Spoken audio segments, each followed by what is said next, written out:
श्री कृष्ण जी की मृत्यु कैसे हुई थी?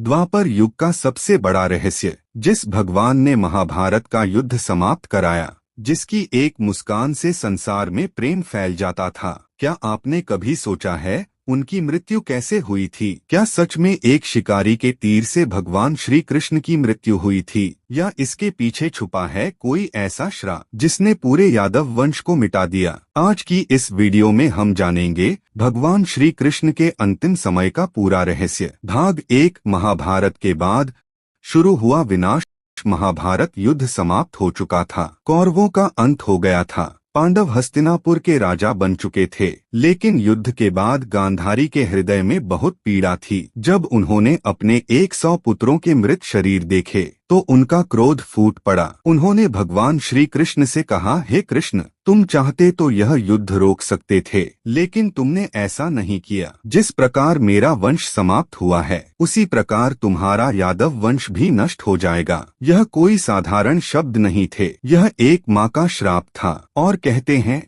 समय आने पर वही श्राप सच हो गया। भाग 2। यादव वंश का विनाश। समय बीतता गया। द्वारका में रहने वाले यादव धीरे धीरे अहंकारी होने लगे। उन्हें अपनी शक्ति पर घमंड हो गया था। एक दिन कुछ यादव ऋषियों का मजाक उड़ाने लगे। उन्होंने एक युवक को स्त्री के कपड़े पहनाकर ऋषियों से पूछा, हे ऋषियों, बताइए इसके गर्भ से पुत्र होगा या पुत्री? ऋषियों ने क्रोधित होकर कहा, इसके गर्भ से लोहे का मूसल पैदा होगा और वही तुम्हारे पूरे वंश का विनाश करेगा। कुछ समय बाद सच में लोहे का मूसल प्रकट हुआ। यादवों ने डरकर उसे पीसकर समुद्र में फेंक दिया, लेकिन भाग्य को कुछ और ही मंजूर था। उस लोहे का एक छोटा टुकड़ा बच गया और वही आगे चलकर बना भगवान श्री कृष्ण की मृत्यु का कारण।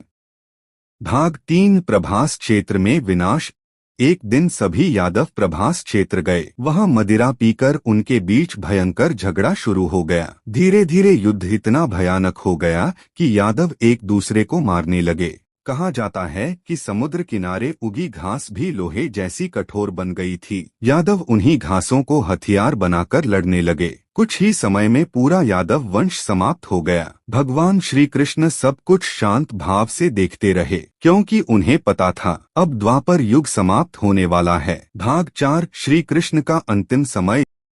यादव वंश के विनाश के बाद भगवान श्री कृष्ण अकेले जंगल की ओर चले गए। वह एक पीपल के पेड़ के नीचे बैठ गए। उन्होंने ध्यान लगाकर अपनी लीला समाप्त करने का निर्णय लिया। उसी समय वहां एक शिकारी आया, जिसका नाम था जरा। दूर से उसे भगवान श्री कृष्ण का पैर हिरण की आंख जैसा दिखाई दिया। उसने बिना सोचे तीर चला दिया।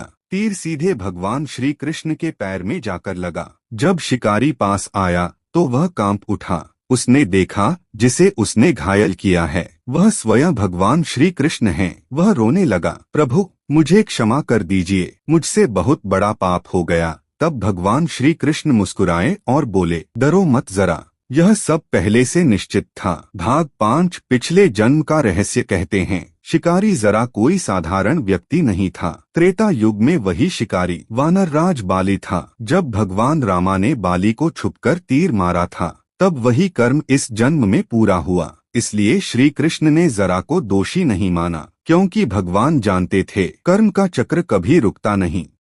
भाग 6। द्वारका नगरी का अंत।